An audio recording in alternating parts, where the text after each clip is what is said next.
All right, let's do some more coins. This another story on the controversial figure Sheikh Abdul El-Faisal, Jamaican, who's radical Muslim, who's been in trouble on many occasions. But anyways, a three-judge panel has reserved its ruling the habeas corpus application for Muslim cleric Sheikh Abdullah El-Faisal to challenge May 2018 extradition ruling in a two-day hearing that ended. He said the Home Circuit Court in downtown Kingston. El-Faisal is wanted by the United States for allegedly using a number of internet-based platforms, including WhatsApp, to persuade individuals around the world to travel to Syria to take up the cause of the jihad.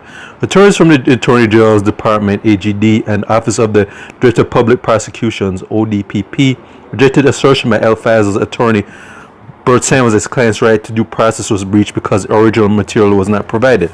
They also rejected the argument that extradition request by the United States was not made in good faith. Althea Jarrett, attorney at AGD, said that El-Faisal had an opportunity to challenge evidence.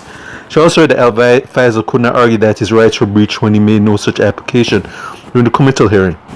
She argued that extradition here was different from that of a criminal trial, therefore was not subject to the same rules. Senior Deputy Director of Public Prosecutions, Jeremy Taylor, sang a similar tune. He said that the right to discovery does not raise the issue highlighted by Samuels. The senior prosecutor said El-Faisal exercised the right to silence and pointed out that he also had the right to speak and state his case. Taylor said that extradition is between a state and another state, not between the courts of the respective nations. Despite the introduction of a new Charter of Rights in 2011, Taylor said that a ruling by the Court of Appeal, which set the precedent on how extradition hearings could be conducted, still stands. In order for El-Faisal to avoid extradition, the senior prosecutor said he must prove his right that his right to a fair trial will be compromised. Meanwhile, presiding justices Carol Lawrence Beswick, Kisak Lang, Stephanie Jackson Hayes rejected an application by the ODPP to have an affidavit submitted in response to issue raised by El-Faisal about the source material for the evidence against him. They said the ODPP had indicated earlier that they were only relying on legal grounds and had the opportunity to indicate a different position. The judge said that they did not feel inclined to allow any affidavit at this time.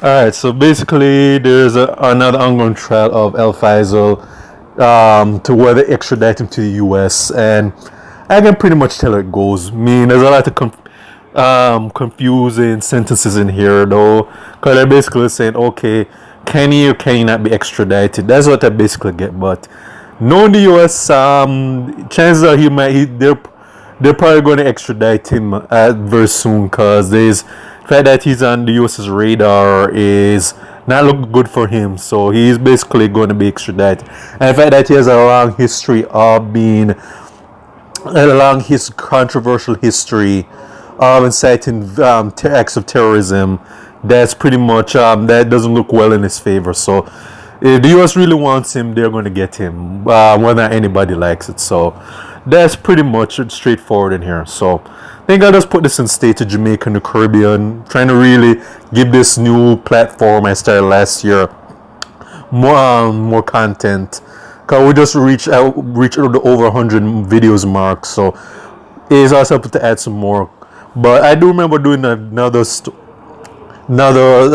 press tour about El-Faisal on my main YouTube page, on my playlist. So this is basically going to, but I can basically see how it's going to turn. Like, if they want him that bad, they're going to get him extradited. So that's pretty much what I have to say. So go and stay to Jamaica and the Caribbean.